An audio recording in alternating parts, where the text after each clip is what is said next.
Are you a podcaster? Maybe you've got that big idea and you're looking for a network to join. The multi-award-winning Ozcast Network can get your content to eyes and ears all over the world. Join now for the first month free, and you could be featuring this sound at the beginning of your podcast. Ozcast. Simply head to ozcastnetwork.com for details.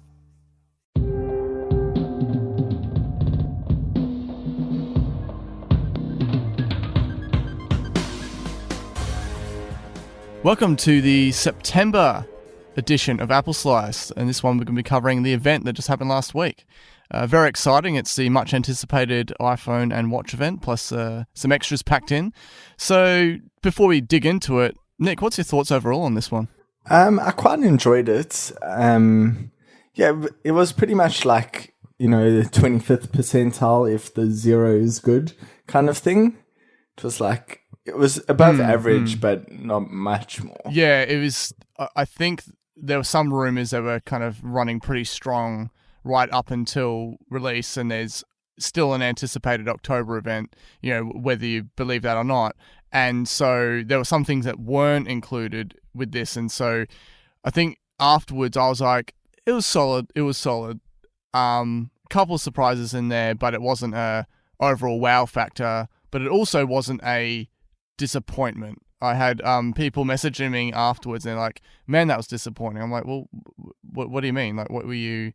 I think it's just that expectation for some people that aren't in the know they want to be blown away by, I don't know, a new design or something so often. I think that's been happening for a while, though. Exactly. Like, since iPhone 7 came out, people have been really coming with it's disappointing. I think you're right about the design perspective, but I don't mind the 3-year design cycle. It's like, it gives them time to get the features right, I think, without...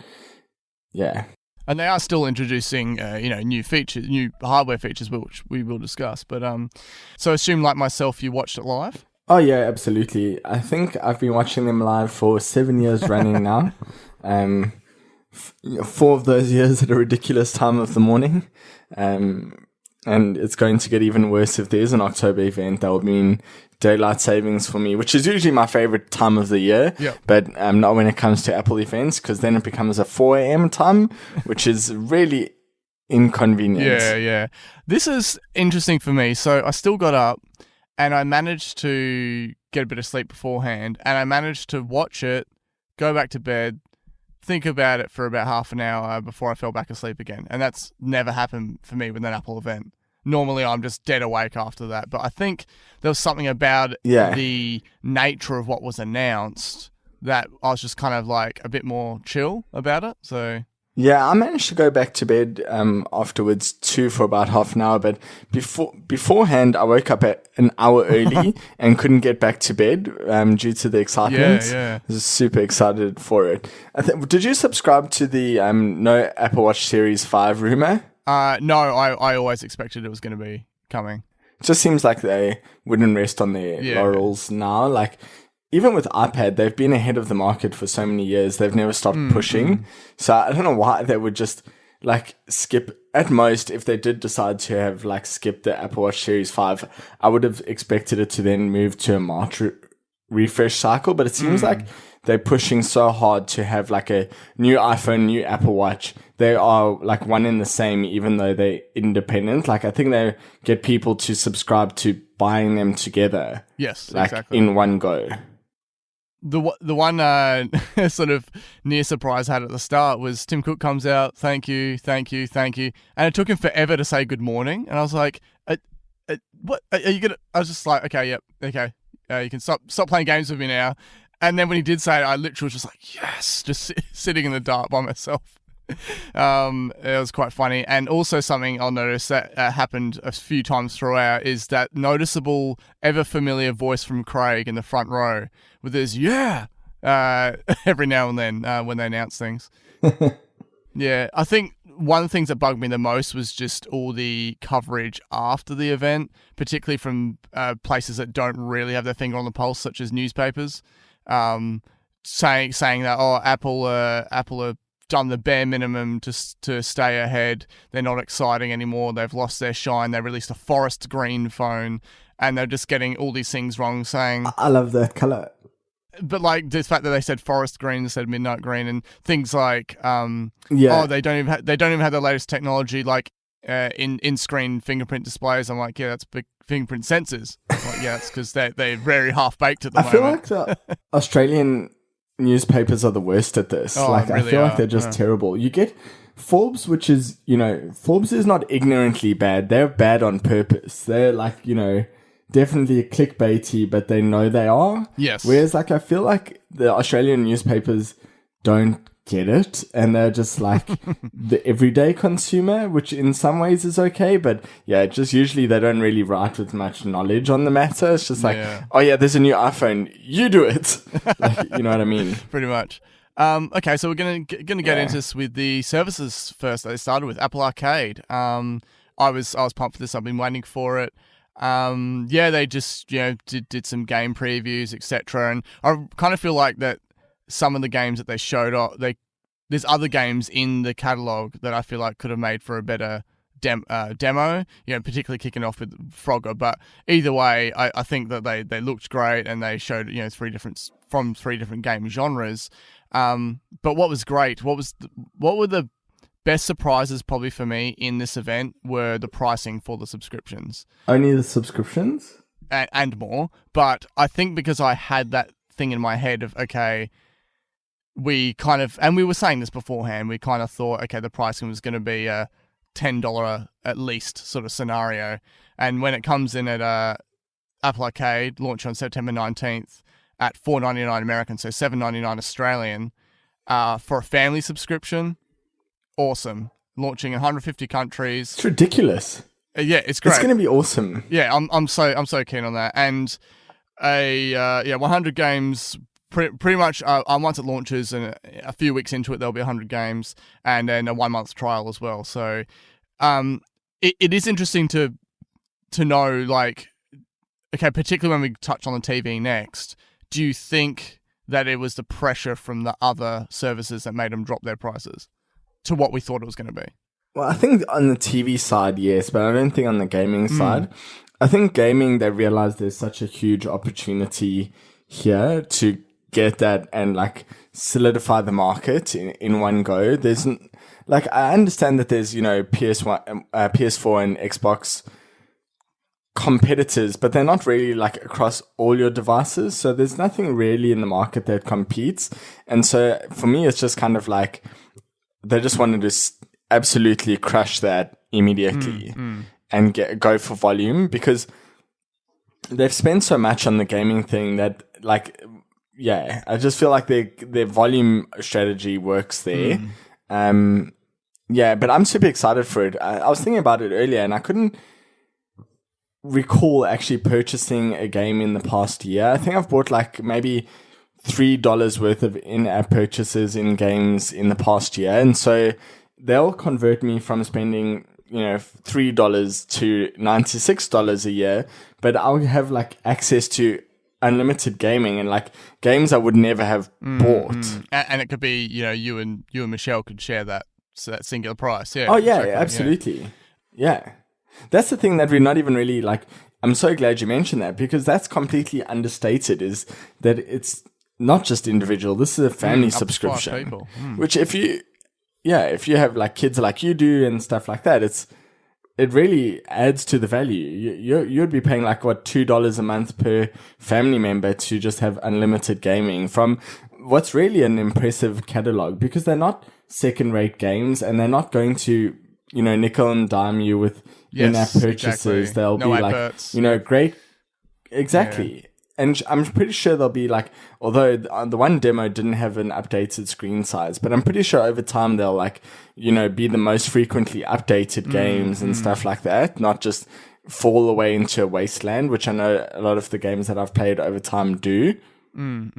What also what I really love, aside from it not feeling like it's filled with like cruddy little in-app microtransactions and everything, is the fact that they do have those like high level developers and people from prominent game studios on board, and because of that, and the nature of how they're rolling it out and the pricing, general games media have actually taken to this in a really positive way. And, instantly in my head, I thought, okay, there's, what hardcore gamers are like, and especially what they think of mobile games. And I really think that Apple Arcade is breaking that notion of it being a token mobile game, even if it is on devices, but the fact it can be, Mac or your Apple TV or whatever. So yeah, exciting stuff.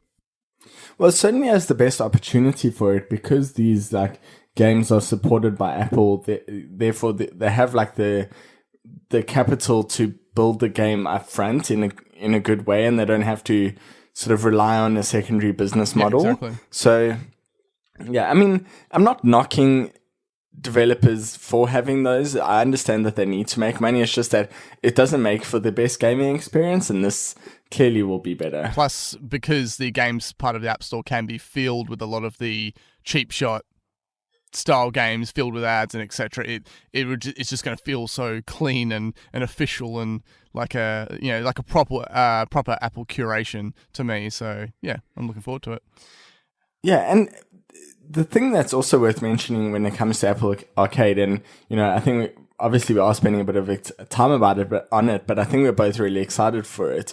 The thing with it is that we've never really had anything where you could just download whatever app you wanted from a list of subscriptions. So this will be it's like shopping on the App Store, but then you have access to everything without needing to pay for it and knowing you don't have to pay later. So it's oh, this looks amazing. I can try it out now.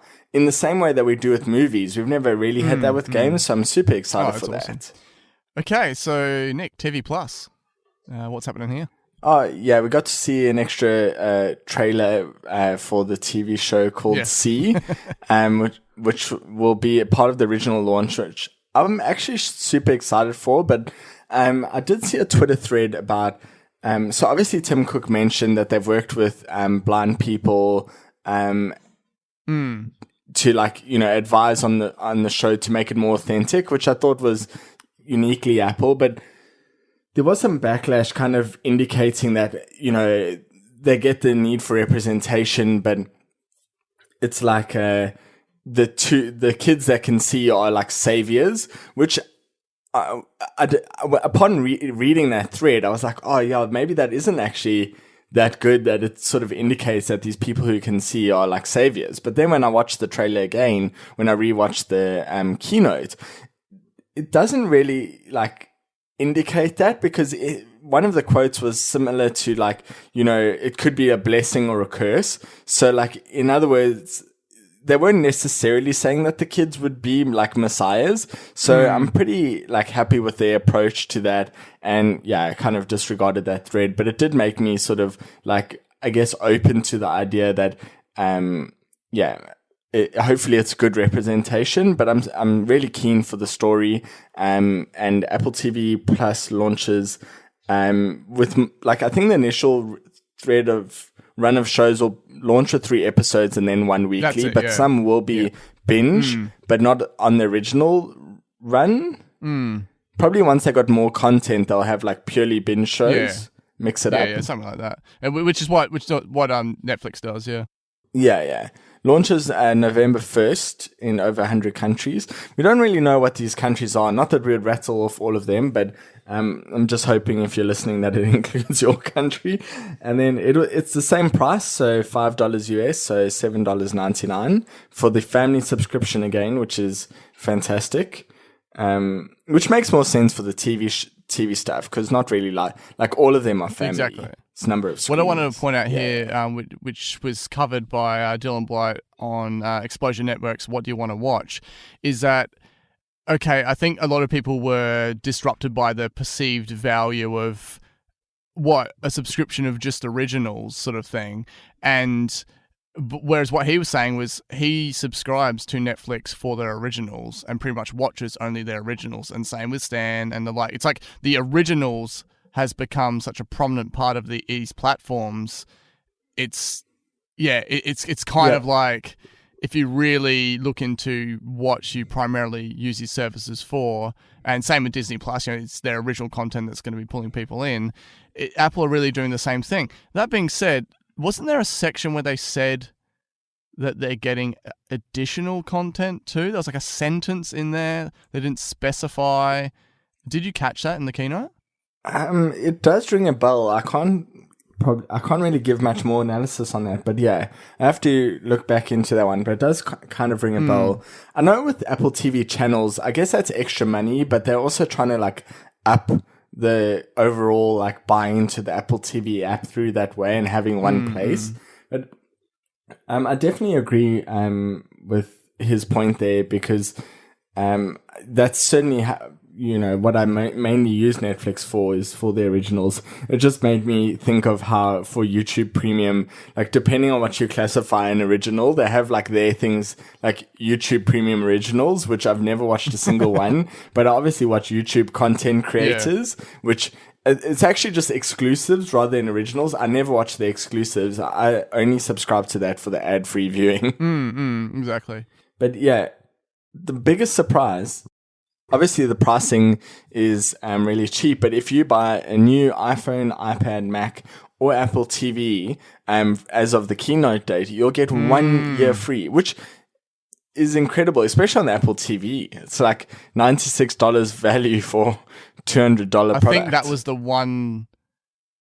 definitely the first moment in this keynote where I did the mouth drop. I was like, oh yes, awesome. Because 1 year. Because I instantly knew that I was going to be getting upgrading anyway for new iPhone. It's my time. But so. You know what? I think they're doing in 1 year. I think they're doing 1 year because they acknowledge that they don't have enough content to really keep people locked in for that first year. And so rather give it away free while they're building up their content base, because then you'll have multiple seasons of these shows by that point. Like people will be wanting to watch season 2, and then they have not paid at all, and now they renew, and then they're like kind of, become more engrossed. So it makes more sense from a business point of view, but from a consumer point of view, it's also fantastic. So I'm super keen. Definitely.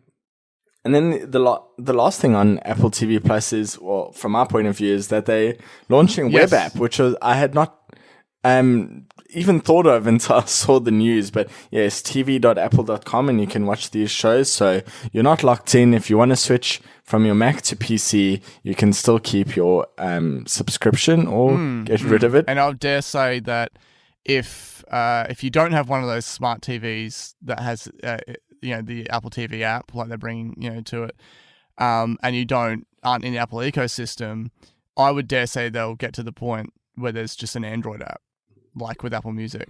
Yeah, I think so. Makes sense. Let's just assume that it goes well for them. Then I can see that happening. Yep. The other thing worth mentioning here is that they have an Apple Music web app now. That's a full web app that's similar to the iPad experience. I've not checked it out, but yeah, it's good to see that they're embracing the web. Yeah, it's so funny because as soon as that was announced, it's in beta, and I checked it out, and it looks nice and everything.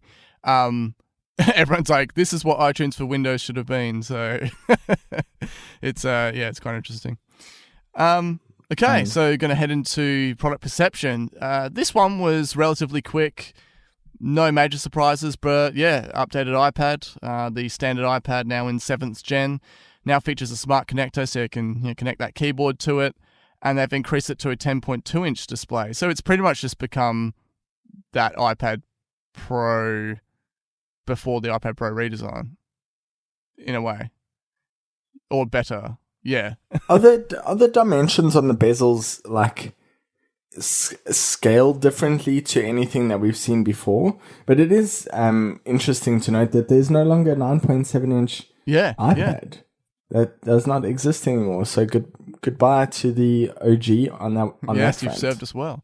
As far as I can tell, looking at it, it just looks like the slim side bezels. Like it's literally all that, but they've just scaled the whole device to suit. So I don't understand the 10.2 part of it, because they've gone like 10.5, and then it doesn't really make much sense in that frame.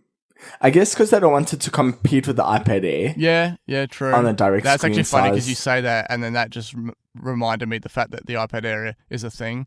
Like, I actually completely forgot about There that. are so many iPads. iPad galore. And they're all good value.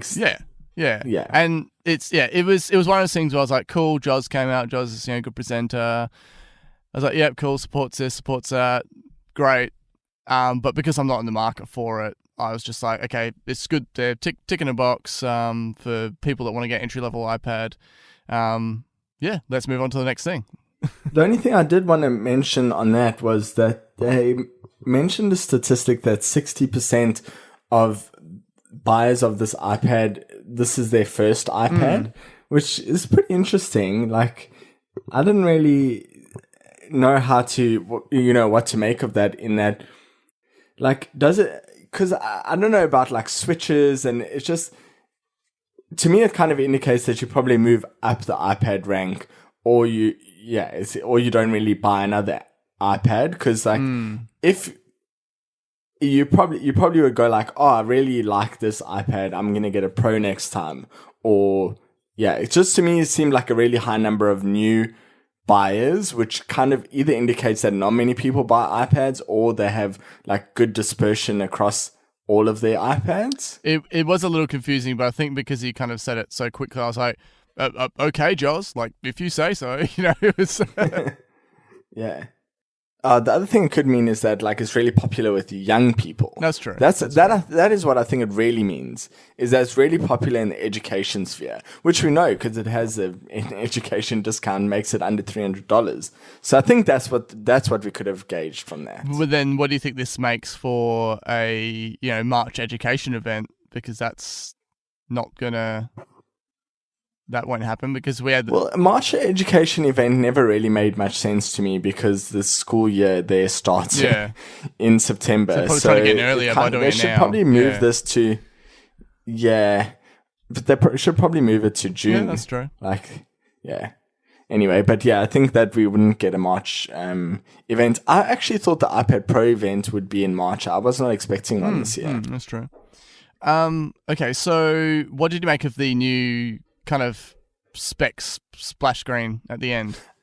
I'm quite a fan, but I don't know how long it will last. All I know is that I've just managed, like, when it was on, I was like, okay, because I was expecting him to do the typical run through feature by feature, and when it went boom, I was like, this is it, and I was just like scanning as fast as possible because I knew that's how they're going to follow the other products. So, yeah, like, it's a nice new fresh look now, but it feels like it's something that couldn't last more than 2 years. Probably.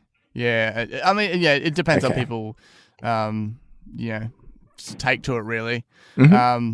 It would just be, it's like the token moment that anybody in the crowd would just take out their phone and take a photo of it, all the reporters and everything. Okay, Series 5, Nick. Well, first of all, I was not surprised that there was a Series 5, as I mentioned before, but again, they just in time, because the other one was getting a bit old, they've updated the video on the impact the Apple Watch has had in people's lives, and yes, I shed many a tear. They just do it every time. Every time. It was really touching, I must say. Like, you can see it saving people's lives and their gratitude, and it was just really nice. And hopefully you never have to be that person. Like, hopefully you don't need your watch to save your life, but at least there are ways that it could. But I like how they took the different angle with it, especially finishing on the video about that kid doing running, who had autism and that. I thought that was really cool because they're not just going for the it can save your life scenario. It's like helping people in different ways. Yeah.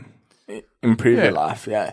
So the thing that I liked about that kid is he had not a custom, but he didn't have like a previously bundled band. I think he had like an orange band or a red band that you would have to buy separately. I've been like thinking a lot about how most people I know don't actually buy extra bands. Yes. That have only ever owned one Apple Watch. Like, I think so I'm pretty keen on something we'll probably discuss later, but so in terms of hardware, it now has an always on display, which is able to be always on because it has a variable refresh rate. And this led to my favorite moment of the whole keynote when they mentioned the refresh rate of 1 hertz, which I thought was really, really quite actually sweet. So they like sort of This is kind of something like we had mentioned before, I think a number of years ago on the podcast, where you could have like an outline of the icons that we're displaying to sort of save battery life. Yes. I don't remember the details, but I remember we discussed something like that before. I'm pretty sure they stole our idea. And oh, yeah. Clearly. Yep, exactly. It's enough time for it to incubate and make its way to production. So it could be. It also has a built-in compass app, which I think is really neat for hiking and otherwise being on the go. I don't really know how much I would use that, just in terms of like I wouldn't think to open it. I'm much more of a fan of the always on display. They directly address like the fact that it makes social settings, checking the time in social settings less awkward because you had to do the whole wrist flick before. Have you ever run into that where you kind of need to check the time urgently and it's like...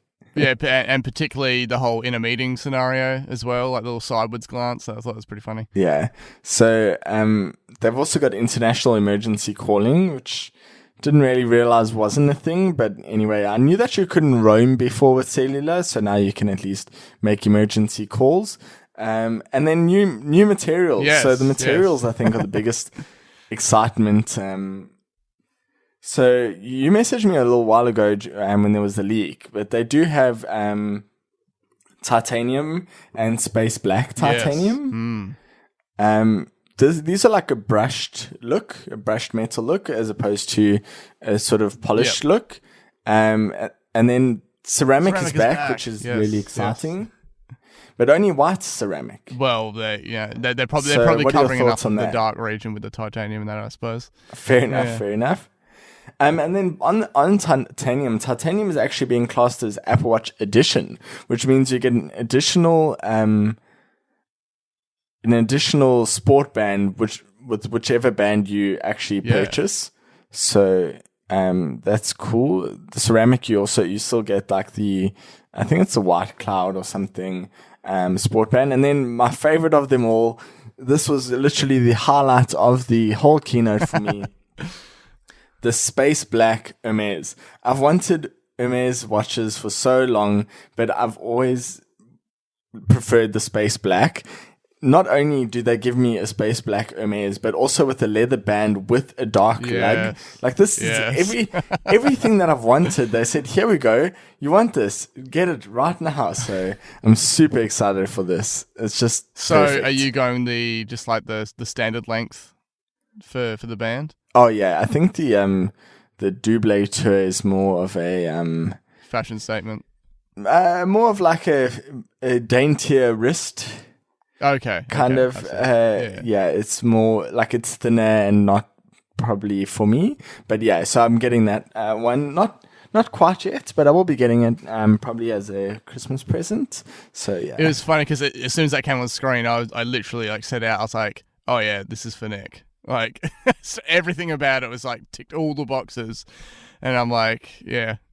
With the always on display kind of like outline thing we mentioned before, that was like, oh, they've listened to our podcast and they've implemented this. With Space Black Hermes, it's like they've listened to my dreams. They've been inside my head with this one and just like, yep, we'll give you exactly what you want. They spoke directly to me. I'll tell you what it was. It was all that Siri audio grading. Oh my goodness. With the amount of HomePods I have, I wouldn't be surprised. Yeah. And so they've kept Series 3 around like they do. You keep an older model around. And then they finish off with that funny video for this watch tells the time, and then it goes on to show all the different stuff the watch does. Yeah, that was pretty good. And they still missed so many things. Like there were super cool things that the watch does that they couldn't even didn't even mention. Yeah. I like the nature of the kind of animated nature of how it looks like it's an entire single shot. I mean, clearly it's not, but yeah, it's a lot of rotations and panning and everything. No, it was very good. Yeah. Speaking of the shots, like one of the YouTubers, Jonathan Morrison, who's like huge into cinematography, he picked up before, like at the end, watching that video, right at the end of that video, they have like a 3 focal length shot. So he kind of immediately said, oh, this is a precursor to iPhone 11 with the wide angle and the telephoto and the normal. And he was right. Like, I just find it amazing how people have such attention to detail. Well, if that's what they do, if that's like literally exactly, yeah, you'll be picking up like we'll touch on when we get to the camera stuff. When as soon as they showed off the redesigned camera app with that font, I was like, that's a new font. I was like, I bet you that's San Francisco, and it was. I was just like, oh yes, so good. Very tasty indeed. But yeah, so speaking of which, iPhone 11 is the new name for the successor to the 10R. A much cleaner name. In my mind, I don't know what you think of the naming scheme overall, but just not having the suffixes and the X still there. I know it feels like the X marked its position in time, and then they managed to move beyond it. So yeah, well, the X was clearly like a different, like signaling a different direction, but I must say, like, it made it really difficult to ever talk to colleagues about it, because they would be like, oh, where can I get an iPhone XR? And then, like, the next day I would be like, oh, I found this really good deal on the 10R, and they'd be like, what's the 10R? But so I'm just glad that I don't have to do that anymore. Yeah. And that's not their fault. Like, I don't think exactly that's their fault. It was like a weird naming direction. Yeah. But we're now at 11, which is good. And so you've got white, black. They turned it up to 11. Yeah, they already used that joke. 11. They used that joke, I think, for iOS 11, so it couldn't go with that. Yeah, that's true. But sorry. I still would have laughed. Color-wise, you get white, black, yellow, product red, and the new colors a pale green and a very pale purple. So pale that when they showed the colors on screen, I was like, which one's the purple? It was so light. When you see it in the marketing images, you can see the difference. But new A13 chip, no surprises there. So basically, compared to the 10R, it has the same display, same overall design, same sort of materials. So this one has a dual lens, which is wide and ultra wide lenses, but in a square sort of camera housing. Has a better portrait mode and lighting and a better true tone flash. They've introduced spatial sound, which was interesting. And with Dolby Atmos, with the spatial sound. So just while you're on the better portrait mode, i.e. better than like the iPhone XR, because it has the dual lens, I quite like the zoomed out view of the portrait mode in the iPhone XR. So I'm pretty keen that you can now have but I didn't like the fact that you couldn't do like anything in portrait. It had to be people, because they use machine learning to blur it out rather than the focal with depth mapping. So I'm pretty keen now that you can do depth mapping and have that like wider angle. It will like create a new series of shots, like in my library, something different compared to the normal portrait I've been using for a few years now. Definitely.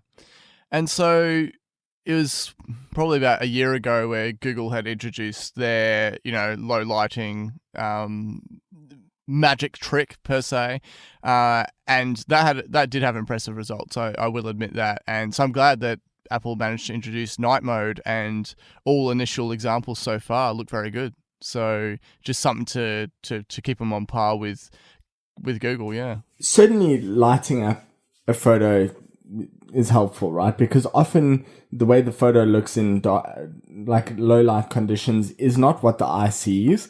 Like I think for me, ideally, it would be identical to what the eye sees. I actually don't necessarily need it overlit or like underlit like it has always historically been.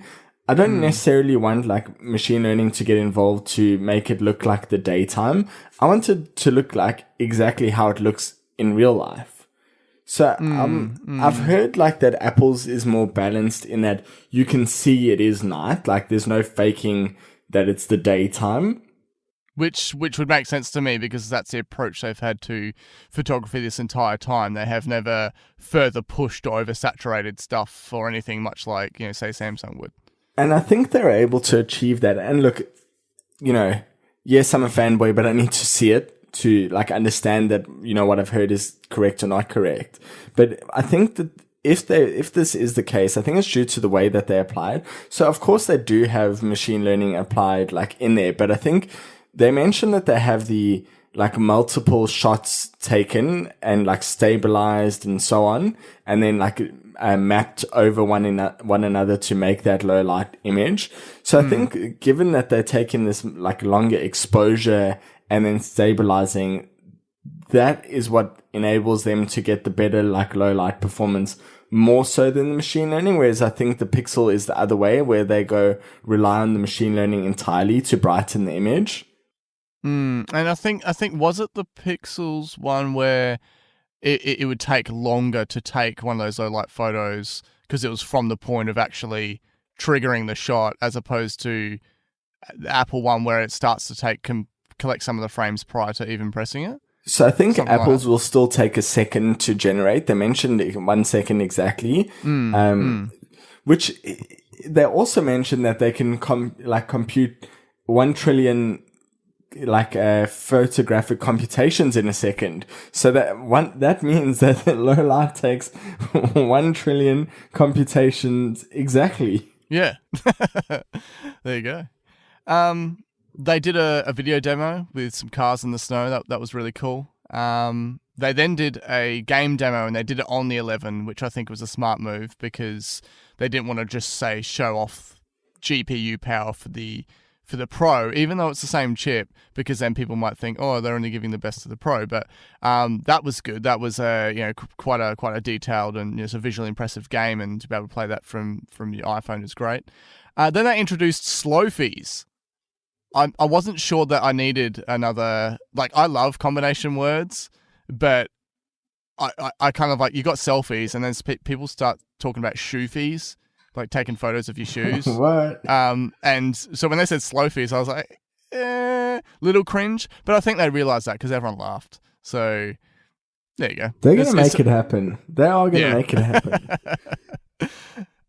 We kind of think it's a gimmick at home, but yeah, we'll see. Oh, but that being said, to get some slow-mo front-facing camera footage, I've got plenty of need for that. So not that I'm vain I'm or expecting anything. to see the Twitter videos. I'm sure I will.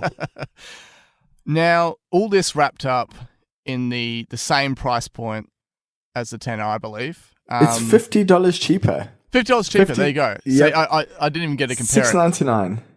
That is awesome. Like, overall, out of any iPhone, this would be my recommendation, even for people that think that they want to get the Pro. Yeah.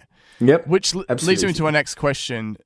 Did you, because I haven't actually discussed this part yet, did you even take the plunge during pre-order day? No, I didn't. I have a wedding coming up, so I will be making my purchases after that, being responsible in the meantime. Yeah, but I'm still undecided, actually, spoiler alert, between iPhone 11 and iPhone 11 Pro. I know what happens. I always say I'm not gonna, and then I go and I get the bigger one, and I'm pretty sure that will happen again. But in my mind, like, the iPhone 11 is such good value. Oh, yeah. Yeah, absolutely. So we'll see. Okay, so that moves us on to 11 Pro and 11 Pro Max, which are now the successor to 10S. Same design as before, much the same. New color, midnight green. Don't you mean forest green? Midnight green. I'm just teasing. Had you told me prior to the keynote that I would end up buying a technically green iPhone, I would have been like, get out of here. What do you mean technically green? I think this is both technically and basically green. I think this is green in every sense of the word green. No, because when I think of green, I think of like so many variations of green. It could be like a really vibrant lime green. It could just be like a standard. And technically, I'm not a person that likes wearing green, right? Or is into it. There's something about the Boba Fett quality of this dark midnight green that I just absolutely fell in love with, because it has an element of that subdued kind of blue in there, and it kind of really strikes an awesome balance between the two. And I really thought, because looking all up, I was like, okay, well, I've had the silver for the 10 all this time, so I wanted to go a darker one this time round. And I instantly thought beforehand, okay, I'd be going space grey, because naturally they're going to do that. When they showed this off, I'm like, well, I might as well just take the chance to go this, because I'm never going to buy a vibrantly bright phone, and this kind of really helps that balance. And because I'm at like peak Star Wars fever right now, everything lined up for me. So So have you actually pre-ordered? I did. 2 minutes after it went up on the store, I managed to get it real quick. Had a gift card for the exact amount pre-bought, sitting in my wallet, ready to go. So, but I also saw that it didn't. It's because I was out that night, and I noticed when I got it, like, when I got in the transport on the way home, that it was still available to order, and that would have been that would have been like 3 hours later than the even after that. Yeah, even 2 days later. Yeah, I think like because the specific one I was looking at was the 10s 256 gig, and that ended up like maybe around 2 days later becoming like delayed in its shipping. But yeah, there was plenty of opportunity afterwards to get what you wanted. I think it was like the Max in the Midnight Green that got pushed out quickly, but either way, I was taking no chances. But what happened was, it literally at the turn of the hour, the store then went to, we're just making some finishing touches, and that held there for about 5 minutes or so, and then I managed to jump in and do it straight away. So that was great. But what this has basically over the 11, which is essentially what I'm covering, is it has a new textured matte glass back, which I'm very intrigued in, and intrigued to see how that handles fingerprints. Especially, that was the reason I went away from a dark phone. Surely that would handle that better. Yeah, that's what I mean. Yeah, I imagine this is going to handle fingerprints better over just the straight glass. Yeah, I was saying the same thing. But the one thing with the matte and the this like shiny, so the iPhone 11 has shiny back, like shiny glass with a matte camera bump or camera like enclosure, and then the iPhone 11 has the matte glass with the shiny camera enclosure. Yeah, mix and match. I think what I also haven't touched on is I like what they've done with the camera enclosures. As all the mock-ups we had prior had the full rounded square camera housing was going to be black, and that really sticks out. And what they've done is they've really respected the color of the device, and so it makes it. I truly hate mock-ups. Yeah, exactly. But what I love is that it just makes it so much more appealing for the actual color of the device as well. I think they pulled it off very well for something that is quite large. Yeah, I mean, I once even saw a mock-up where the guy put the Apple logo on the iPad landscape way. Can you believe it? What a psycho. Who would do that? What kind of Android-loving nincompoop would do that? Exactly. Android-loving. Yeah, so I'm actually very, very pleased how they handled it, to the point that I'll touch on this. There is significantly longer battery in this device, and what they've actually done is they've made the overall device thicker. Would you believe it? And therefore, the actual bump stick protrudes less as well. So just something to note for all those people that swear that Apple make thinner and thinner phones every year. But can we just address that? Because the last time a phone was made thinner was from the 5S to the 6. Yes. Since the 6, every single generation, without exception, has gotten thicker by like 0.2 millimeters each time. So such that, 6.1 or 6.3 millimeter phone is now 7.3 millimeters. It's like, can people get over that now? I swear, if I see another flippin' Marquez Brownlee say, "Oh, I just wish Apple would make the phone thicker," I'm probably going to throw something at my TV. It's ridiculous. Oh, man. Well, speaking of throwing things at your TV, this has the strongest glass in a smartphone. My TV does not have strong glass. No, but the phone that clearly you'll have in your hand at your time. Anyway, so that works out the phone will break the TV, so we'll put it that way. Super Retina XDR. So they're trying to match the Pro terms between the Pro display and this device. Bit of a stretch. Yes. It's the same display as last year. So wasn't there like increased contrast ratio? Increased contrast ratio and brighter, like more nits, 1,200 nits. Yeah, that's it. So that warrants the XDR. There you go. Yeah, sure. Okay. So same chip and lenses as the 11, but you get the additional telephoto, which makes it a triple lens configuration. And man, oh man, have we seen memes galore. Mm-hmm. Like, it's...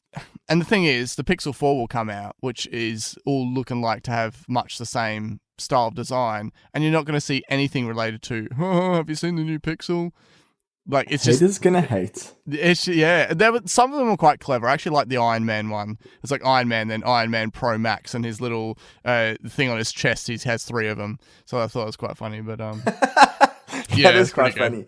I had a colleague send me a meme, and he was like, was the new iPhone announced or something? And like, cause he didn't get it, but there was definitely all the memes that day. Okay, so then we had the guy come out to speak about the chips, saying all sorts of great stuff, but I just couldn't, like, do you think that he just had a cold or he just naturally has a croaky voice? I think that was his natural voice. Yeah, and I felt bad because I was like, man, like, you clearly, know what you're talking about and that, but it was just, as a viewer, it was just kind of distracting a little bit, to the point that he tried to say it is both the blah blah and blah blah, and he did the and his voice went really high, and I was just like, oh, it was just a bit like I kind of felt sorry for him, because that naturally, if that's just how his voice is, that's how his voice is, whatever, that's fine. But in terms of presenting the best chip in a smartphone sort of scenario, well, I guess what do you do? Like, if that's your voice and you're the person to present, and that's otherwise, it. And that's how I thought of it. I thought, well, he is from that team. It's not like they're just gonna hire someone that has a normal, per se, sounding a non-croaky voice to come out and pretend to talk about it. So yeah, that's fine. Then we got a sneak peek.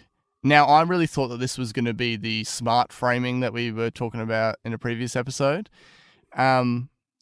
which kind of, like, in a way, with the whole three lenses thing and the wide and ultra wide, it kind of opens itself up to a smart framing type situation. But it kind of indicates the secondary framing with the ultra wide shown in the background. Exactly. And that's how I think it is. Because I want to talk a little bit more about that just now. Okay. We'll go sneak peek at Deep Fusion, and that was the next thing to come, which I haven't properly rewatched the keynote enough yet. So could you gauge exactly what they were getting at here? So I think Deep Fusion is similar to Smart HDR in that it highlights can get good exposure on all elements of a photograph, but it does it in a different way, on like a pixel by pixel level, selecting the best pixel for the overall image. I think that's what Deep Fusion was. It was some computational photography mad science. I don't know. Yes, what was going on. That was the terms. Yeah. I think it's something to do with, essentially, if you think of it as, take a photo and it'll know the best part of the photo to really kind of like focus on and then apply throughout the rest of the photo, sort of thing. It was, it was quite interesting. They didn't give a date on that, but we'll definitely cover it when they do. Now, they then showed this filmmaker that had shot and edited some awesome shots together in this kind of like little short film thing, all on the 11 Pro, which was great. And they showed it was a proper, guy doing it with all the film gear and everything. And I thought that was awesome. My favorite part of the entire keynote was the Filmic demo, where they were shooting with multiple lenses at the same time. They got to do the conversation part, film 2 people, and you could, as if they were looking at each other, and you could capture the entire conversation. Just the way that you could select from which lenses that you wanted to be filming from at the same time. Awesome. I don't know how often I'll be doing that, but just the fact that that app exists with an update. I think you might end up doing it quite a bit for your work. Yeah, that is true.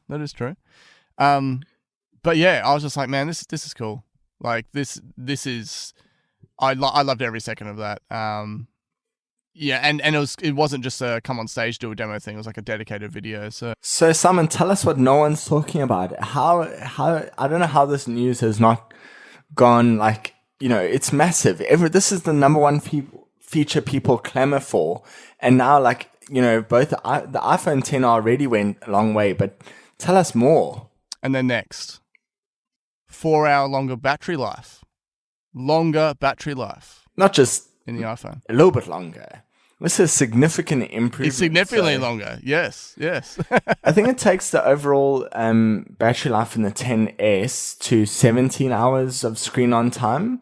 That's up from 13 hours. Like, I've really enjoyed both my 10 and 10S battery life, but I did get the battery case because I needed a case anyway, and then just got the battery case, but I haven't used it in a little while. So this is kind of like having a battery case without having a battery case. And then 5 hours extra in the 10S Max, which in the 11 Pro Max over the 10S Max, which was already longer. So there's a lot of battery life going on this phone. It's come at a very good time because I'm going to be needing to use my phone a lot at the upcoming PAX exhibition, and I was almost thinking about should I get a battery case or whatever, and then as soon as they announced this, I was like, sweet. So that's awesome. But it also leads me to the other bit. Now, the rumor I really was quite hot on leading up to this was the whole reverse charging thing, being able to place your AirPods or whatever on the back of the phone and it charge up. Now, of course, the S10 has it. And so I thought, okay, yeah, Apple could roll that out. And that seemed quite a strong rumor. And then we were hearing talks of, no, they've cancelled it. And then now we're hearing talks of, well, no, it can do it. There's just a software lock preventing it. So where do you sit with this? I don't really care for it because I don't think I would ever really practically use it. I don't really have like a situation where I don't have my chargers with me, and I would also need my earphones or Apple Watch charged in that case. So for me, like on a practical level, it doesn't really bother me. I was more thinking just from my primary situation I could picture would be if you're with your other half and they're like, oh, I'm running low, and you're like, here's some juice, just like. But then your battery's going to get low. Like, I would say that they probably increase the battery life for this feature, but like. Yeah. I don't know if. I would be interested to know how people who have the feature ready on other phones and like Android phones, how much they use it, because I get it, but I just don't know how much I wouldn't say it's like a feature that you have to be sad isn't there. Yeah, put it this way, I have probably at least 5 people at my work that have an S10 and they don't even know it can do it. So yeah, that's kind of where obviously yes, it would be cool if it had it, but I don't think it's a reason to hold off for a day. I also kind of think that if they did cancel it, does that mean that there could have been some slight issues with it and they were so scared by the AirPower scenario that they didn't want to even mention charging at all? Well, it kind of seems like they also didn't want to mention anything else that they had planned on mentioning. Yeah, that's true. Which, I don't know if we're planning on getting into it, but the whole Apple Tag situation. Well, I'm wondering whether that is somehow incorporated into the next event. But why not have it at this event? There was time for it. It would totally make sense, but yeah. I saw really good usage. I heard it like really good usage. Someone was saying they could put a tag on their pet, which I think is useful. But I will certainly be putting one on my AirPods because Find My AirPods does not work. Oh no. And then of course you had Tile pushing the campaigns hard in the lead up to the iPhone event, saying "Don't forget us." Really? Yeah. It was a real strong, and I think they were doing some special offer. It's like a real like we're important too. Remember, we've been around since. So they were really buying into the whole Tile tag rumor too. So yeah, I feel like Apple could have bought Tile not because they needed to, but just out of a sympathy buy because they like deserve to be successful, and Apple's just gonna kill them in one day. But, yeah.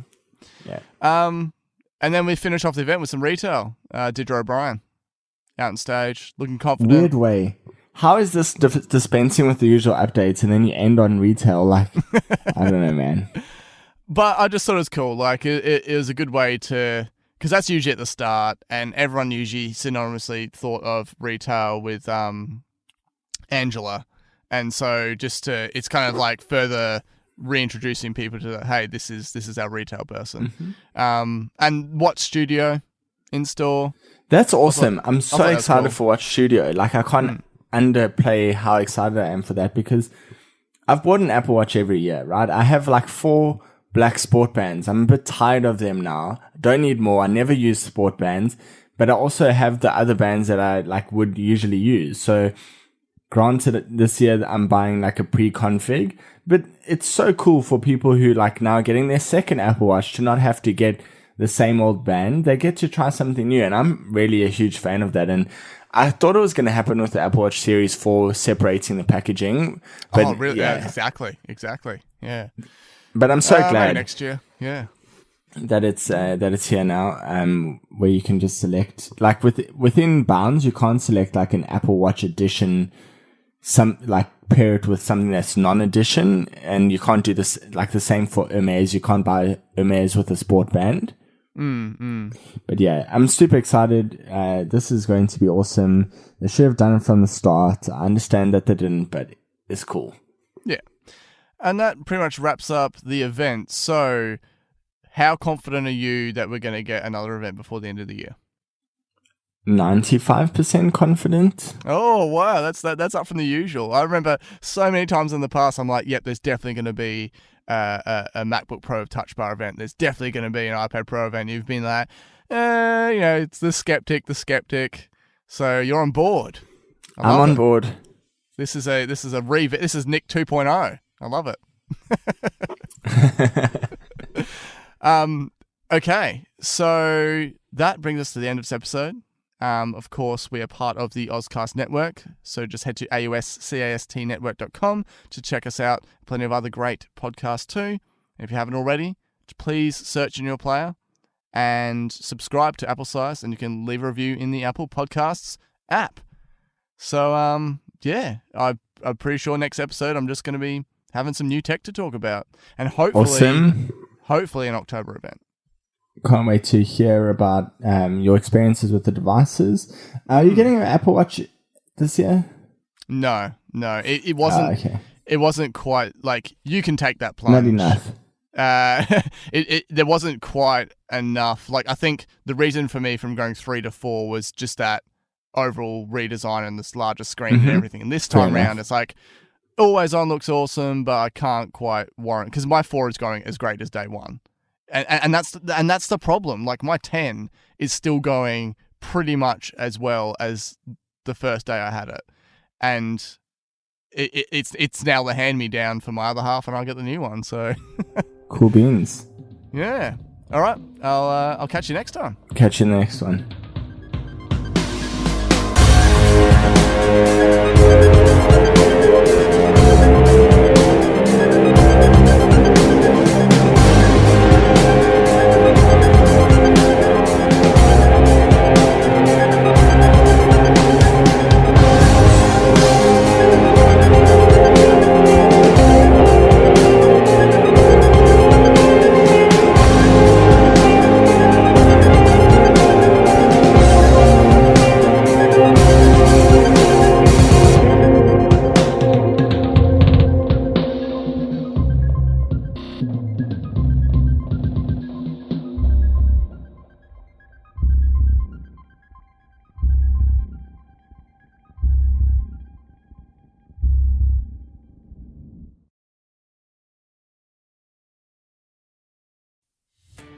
Are you a podcaster?